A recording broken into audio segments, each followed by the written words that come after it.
Good morning and welcome back to the channel. So today I'm taking us for a look at my land management here in Splinterlands. So we'll start with a quick overview here. You can see currently I have 114 plots, 70 of them so far are active, spread across 12 regions. Now I am looking to reduce this, so my single plots here in regions 12, 18, 69, 76 and 139. These are all for sale at the moment, mostly grain plots I think, because when I first got into land I just started buying up grain plots and anywhere and everywhere I could get them at a good price. And it was only when I started to settle on region 85 as my main region, I stopped just buying them randomly from everywhere. So today we're going to look mostly at region 85. You can see for some of my other regions here, number 9 for example, I harvested some of these earlier today when I was online, but I've held out on region 85 for most of my land. I claimed my castle 7 hours ago, but I haven't claimed any of the other plots there in a couple of days. The reason I'm waiting until now is because I'm planning on making a few changes. So that's the main thing I'm doing over the next few minutes is trying to optimize some of these plots, working mainly on the higher rarity plots. So I'm going to be taking a look at a few of these rare plots. So you can see at the moment the only resource that I'm currently creating enough of is wood. I'm very close to getting the stone in the green. Iron a little bit behind, grain is way behind, but today we're going to be making some adjustments to the stone plots and I think a few wood plots, because the stone is, I'm prioritizing that one for now, in the hopes that I'll create some excess stone which I'll sell to get grain, and maybe next week I'll try to take a look at a few of my grain plots depending on what cards I can add to my collection to help work on these plots. Recently I've got I've been opening some Chaos Legion packs as I get alchemy potions and legendary potions from playing my daily games. So that's where my additional cards or my additional workers that we're going to work on today are coming from. So the first changes I want to make actually is to a couple of my epic monsters. I need to level some of these up, or combine them I should really say. So I'll just do some of these I've done earlier, and some of them I'm going to do which is right now. So you can see I had level 4s, level 4 and level 3 cards. These were on lands up until 3 days ago. I removed them and obviously they've all just become active again now in the last few minutes. So these are the first two changes I'm going to make. So I'm looking to make a change to my keep here.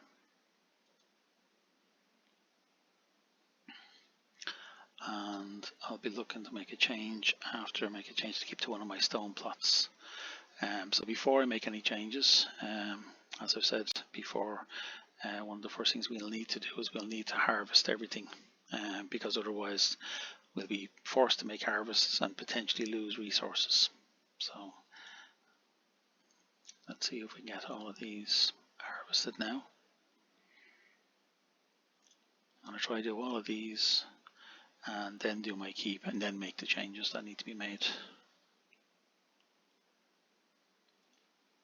The only reason I have as much grain as I do is because, like I said, I harvested my castle earlier today.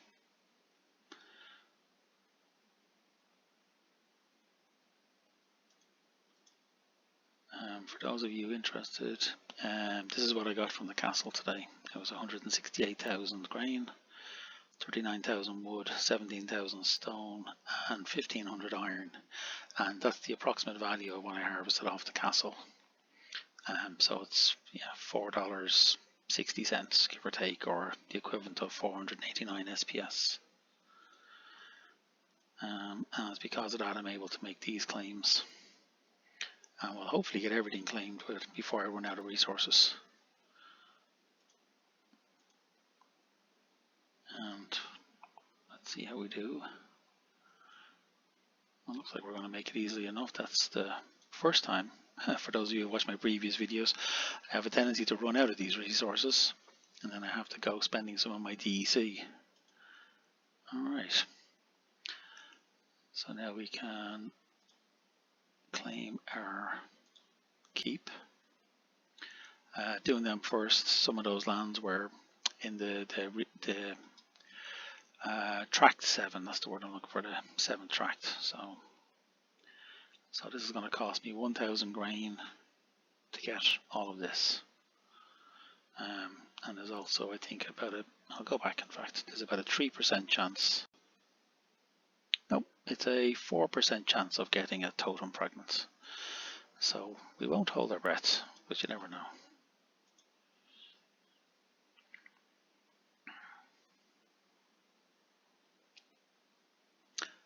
Would you believe I'm going to have to do this live more often because that's an uncommon totem fragment. I think that's 3 of them I have now. Everything else claimed. Okay, now we can make our changes. So the card I'm looking to pull off is this one because I have 2 Adelaides now. So we're going to change her for one of these gins. This is not having a huge impact. It's going to increase my tax by 1%. It's also going to increase the demand on energy because this is a max level card, whereas the card I took off was only a level 1 legendary card.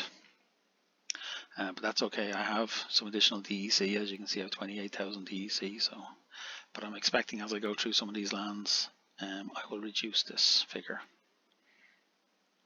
Now, I can ignore all these warnings of a forced harvest because I've done my harvest.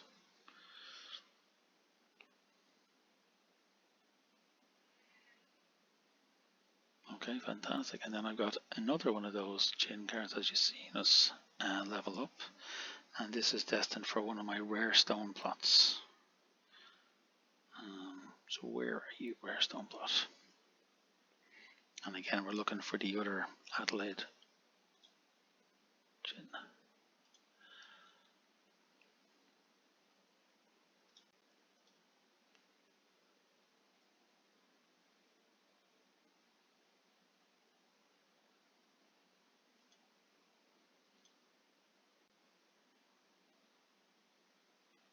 Oh, of course, this one is still locked. Okay, so one is locked, and where is this one exactly? There we are.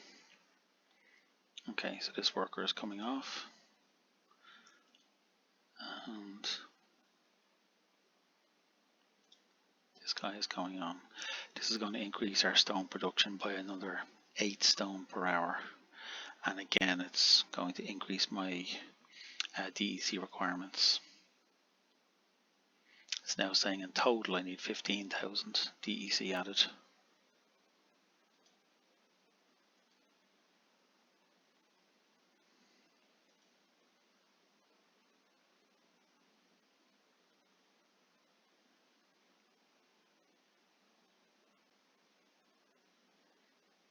Okay, fantastic. Now the next plot we want to take a look at, we are looking for, excuse me, 573.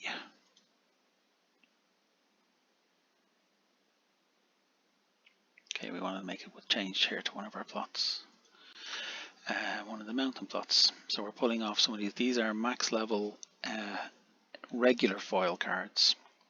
So these are causing me an issue with the amount of energy that they're requiring. You can see here 10,000 DEC required, but only producing 1650. So this is where we're going to try to save some on a few of our creatures by taking off some of these cards that are max level cards and replacing them with low level gold foil cards. Will actually make it easier for us. So we're looking to get our Weirdling Warrior on here.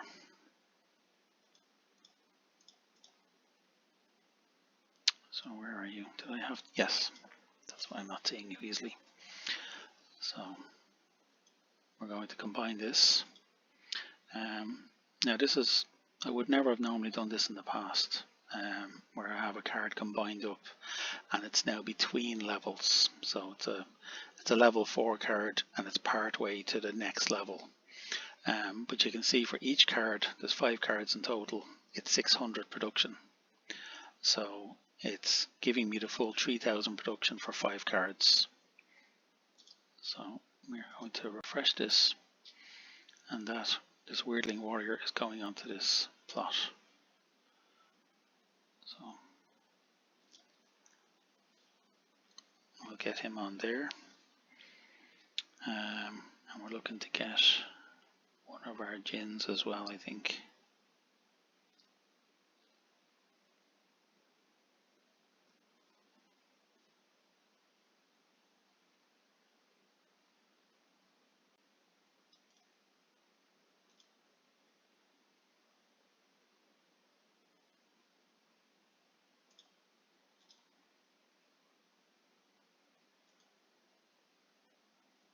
Okay. So where is he? There he is. So we want to get this guy on as well. Okay, so adding these 2 guys on, this guy hasn't increased the production by too much, but what they've both done is they've had an impact on my energy. So I'm saving 12,000 energy there. We're increasing our iron production, so that's our change for that land. Again, we're just going to continue ignoring all of them warnings.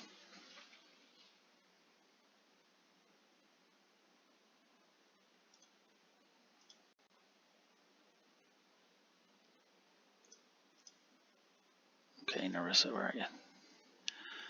Okay, so we're doing the same thing here again. You can see here 2400 production for my level 4 card, and then another 600 production. Just want to put it into a single card that will give us 3000 production.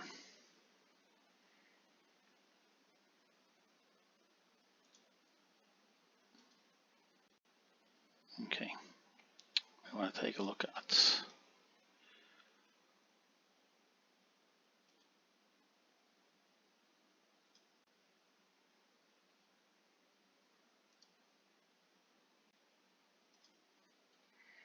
okay, so Tundra, this can take water cards. And we're looking to make a couple of changes here. So this reflector, you are coming off. And we're going to add in, we're going to take out, you can see here, these are some not very efficient cards here at all. So the Step Stalker, that's a black foil card that's going to go in there. And instead of this guy, we have our Narissa card. And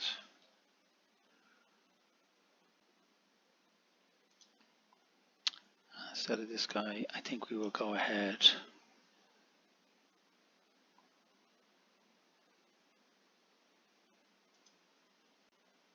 Okay, so we're having a big impact here on production. We'll be producing another 53 wood per hour. It's having a negative impact on our energy though. It's going to cost me more DEC to get this one up and running. Or running efficiently, I should say.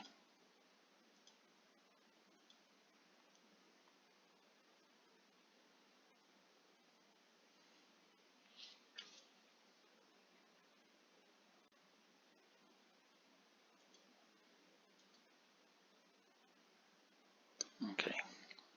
The next plot we want to take a look at is 734.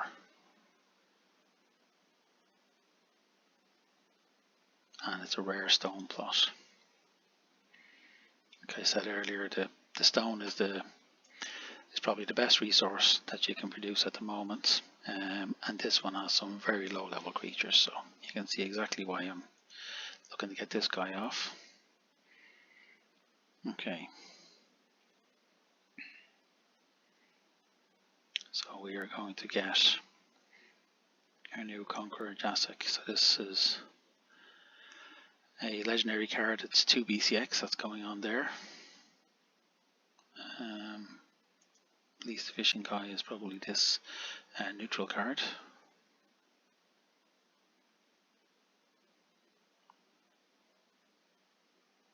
And we're going to put a more powerful neutral card in there instead of him.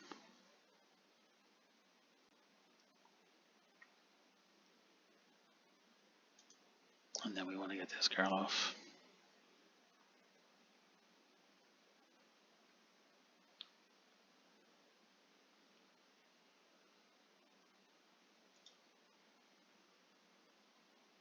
Okay. And if any of you are spotting any mistakes you think I'm making here or have any suggestions, please feel free to drop any comments down below. I'm always open to helpful suggestions. Okay. Now the last one we wanted to look at, there's a couple more we wanted to look at. So 577.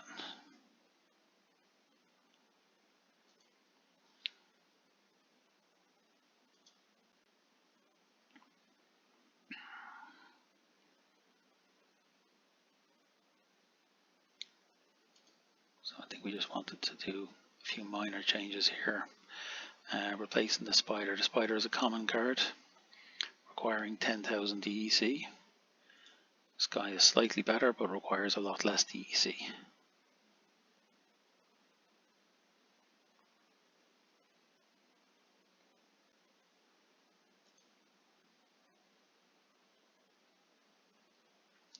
We're not using these cards, these are from the newer set, so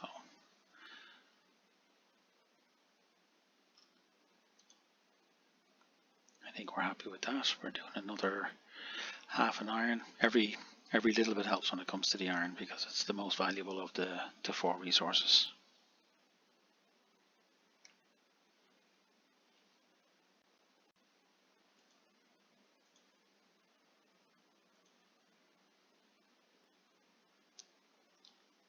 We wanted to make a small change to this plot.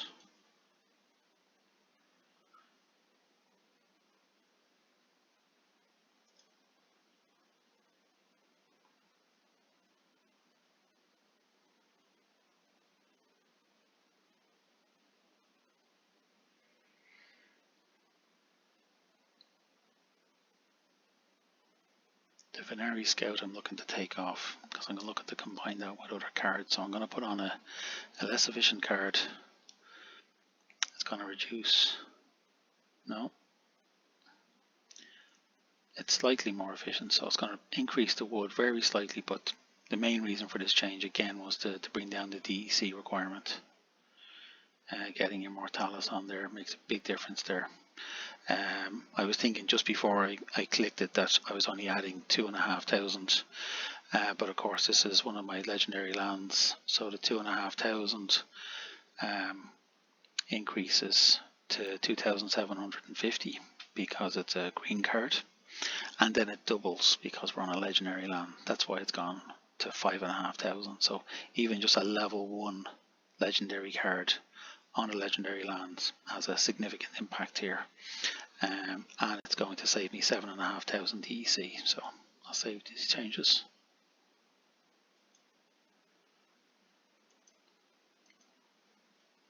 And then we just have one more plot to look at. Track 9, number 16.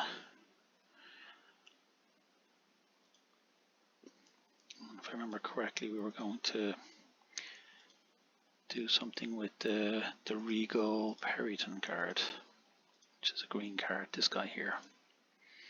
Yes, so I recently took, again 3 days ago, I took this card off land and this card off land, so now it's time to combine them. So that's 18, 20, 22, so that'll be a max level card.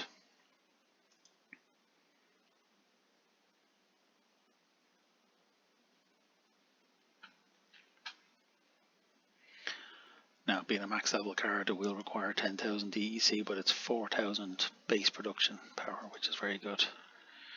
So we said it was plot 916, and it's one of our legendary wood plots.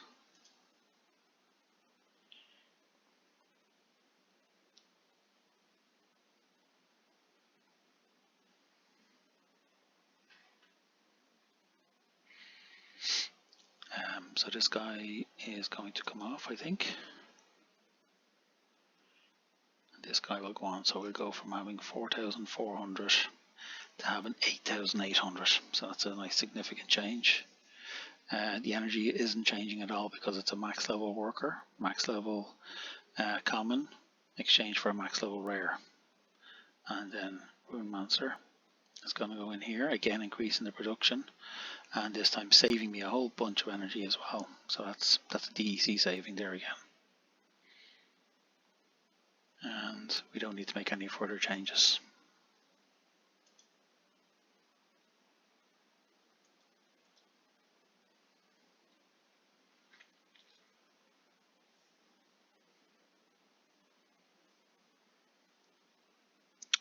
So I had my list here to go through. I've now gone through the full list. You can see I have, if anything, I've increased the requirements on how much grain I need per hour. It's now over 7,000. And that's because I've increased the productivity on my wood plots, my stone plots, and even some of the common iron plots. But you can see we're finally in the green here for stone. We're producing 302 per hour, which means every hour I'm going to be producing 12 stone that I can sell. And that stone can be sold into grain at a very high margin. It's the most profitable commodity, the most profitable resource. Excuse me. It's the most profitable resource you can be creating on any of your plots. At the moment, it's stone. This website here, you can see land.spl. This baseline here, this is how much grain is worth. So grain has a value of 1, let's say, and it's telling us that both wood and iron are not as valuable in comparison to grain for the production costs. All things being equal, you should get, for every 1 wood, you should get 4 grain. For every 1 stone, you should get 10 grain. For every 1 iron, you should get 40 grain. You know, that's their equivalents. But what this is telling us is that stone trades well above that. So 1 stone is not worth 10 grain. 1 stone is worth about 15 grain. And it's telling us down here that 1 wood is not worth 4 grain. It's worth less than that. It's worth more. It's worth more like 3 grain. And then it's the same with iron. It should be worth 40 grain, but it's worth less than that. So if you're buying any plots, I think at the moment, stone plots, again, all things being equal, if you can get a stone plot for the same price as a wood plot or an iron plot, you're probably better off going for the stone plots. Now, there's other factors, obviously, what cards you have, what type of land it is, can those cards work on that land? But as I said, all things being equal, stone is the most valuable resource at the moment. Grain is the second most valuable, and then wood and iron are actually below grain. So now that I've got my stone where I want it to be, which is in the positive, the next one I'm going to work on is the grain. That's a higher priority. The reason my wood is up so high is because of the type of land that I've got. It just happens that if you look at some of my legendary lands, I have no choice.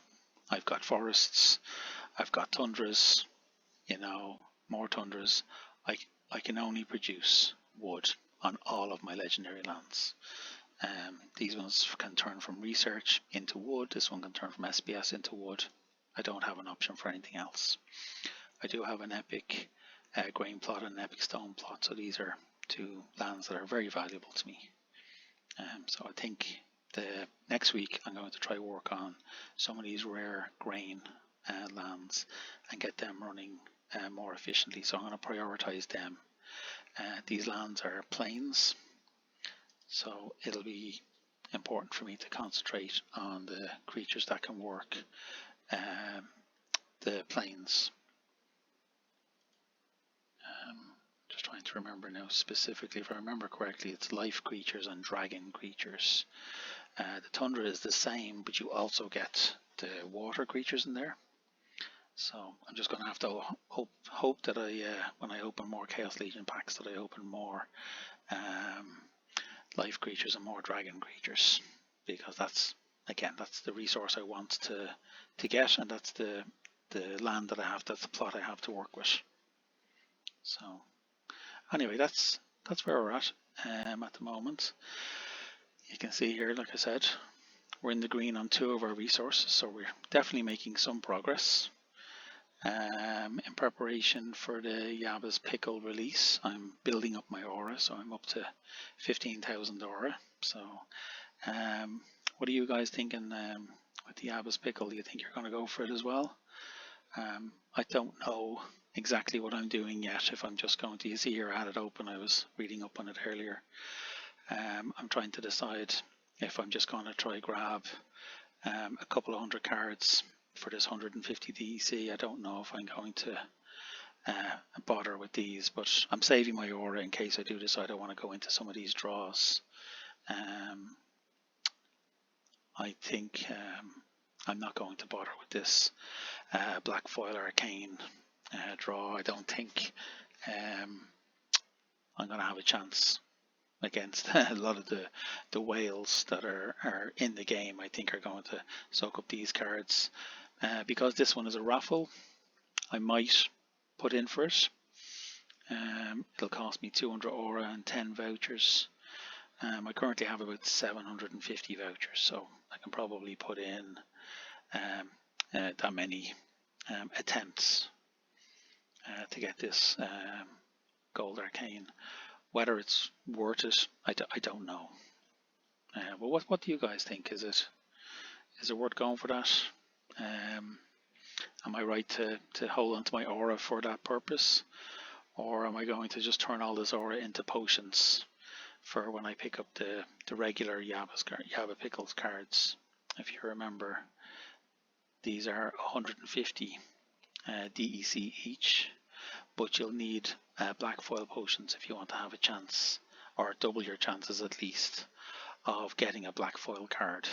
So there is a chance of getting a black foil card here. It's 1 in 2,000. So I think that's probably what I'll end up doing. I'll probably put all my aura into potions and just buy as many of these as I'm allowed to buy. Actually, I'll give you a quick look here. I can nearly get 400 cards. So I have 388,000 SPS staked. So when they take the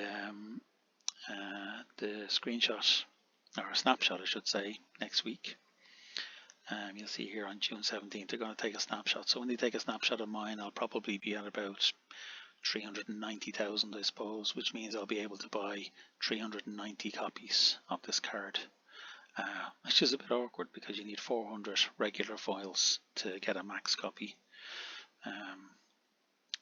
But I think that's where I'll probably end up having then to put, if I buy 390 cards, I'm going to need 390 midnight potions, I'm going to need 390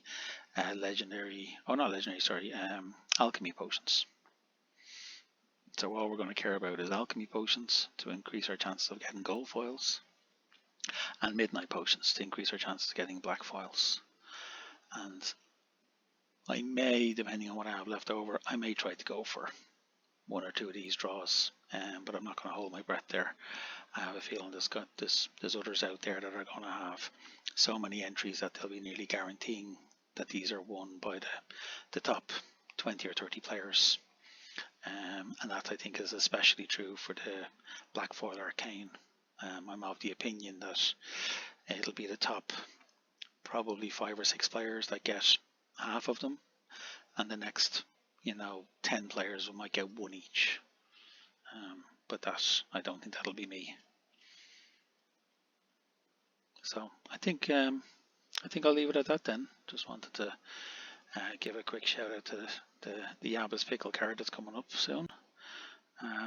So guys, thanks very much for watching. If you enjoyed this, I'd appreciate you hitting the like button and the subscribe, and thank you very much for watching. Sláinte.